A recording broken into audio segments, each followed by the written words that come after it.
पहले कहीं लिखा था फेसबुक पे, तब मैं फेसबुक पे एक्टिव था तो नहीं हूँ, कि अगर मुझे दुनिया के सारे धर्मों को मिला के एक धर्म बनाने का मौका मिल जाए कभी, तो मैं जैन धर्म की एक चीज जरूर उसमें शामिल करूंगा, और वो है उसका क्षमावाणी पर्व। और वो इसलिए करूंगा कि बात आज की नहीं है, बात किसी भी दौर की है, आज की ज्यादा है। हम सब इतने व्यस्त हैं कि हम जिनसे जुड़े हैं, जो नजदीकी लोग हैं, दोस्त हैं, रिश्तेदार हैं, हमें पता भी नहीं चलता कब हमारे मुंह से कुछ ऐसा निकलता है कि उनको बुरा लग जाता है।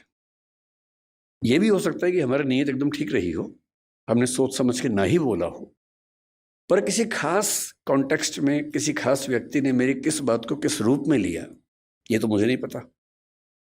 कई बार ऐसा होता है कि मैंने अपनी ओर से कुछ गलत नहीं किया, पर सामने वाला मुझसे नाराज है, मुंह फुला के बैठा है, मुझे पता भी नहीं है।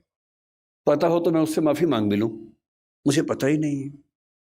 वो कहेगा भी नहीं, उसका भी गुरूर है, सम्मान है, आत्मसम्मान है, कैसे कहे, कैसे खुद याद दिलाए कि तुमने एक बार ऐसा कह दिया था तो मैं नाराज हूं।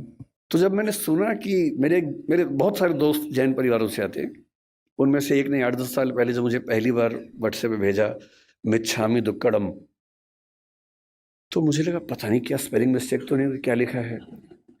और उसके आगे लिखा उसने कि यदि पिछले 1 साल में मुझसे कोई भूल हुई हो, त्रुटि हुई हो, तो मैं उसके लिए माफी चाहता हूं। मुझे लगा क्या हो गया इसको, सब तो ठीक ही था। तो क्योंकि मेरा बड़ा अच्छा दोस्त है, मैंने कहा जाओ माफ किया। कोई बात नहीं। फिर मैंने उससे पूछा, मैंने कहा क्या मामला क्या है, तब उसने बताया।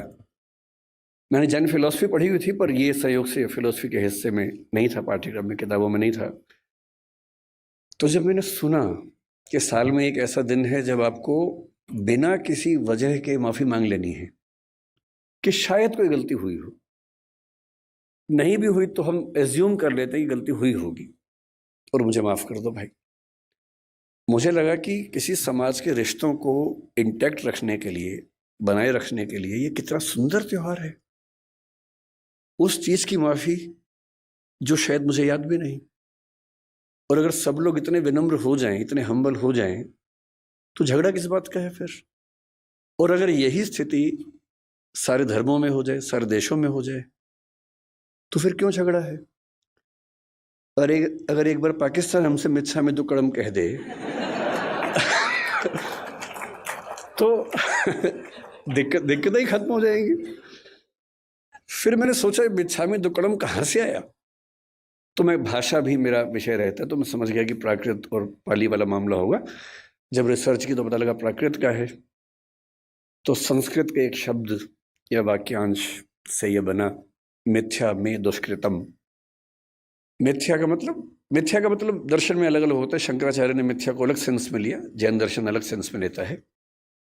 यहां मिथ्या का मतलब है नॉन कॉन्सिक्वेंशियल, जो निरर्थक हो जाए, बीज रहित हो जाए। तो मिथ्या में दुष्कृतम, जो दुष्कृतम, दुष्कार्य, गलती मुझसे हो गई है, वो मिथ्या हो जाए, मैं आपसे ये निवेदन करता हूं। और वही प्राकृत में आते आते मिच्छामी दुक्कड़म हुआ। तो आज जो मुझसे मिस्टेक हुई, मैंने जूते पहन के पहला मंत्र सुन लिया, तो उसके लिए मैं आप सबसे मिच्छामी दुक्कड़म कह देता हूँ, और उसके बाद यहाँ से अपनी बात की शुरुआत करता हूँ। मैं ज्यादा लंबा बोलने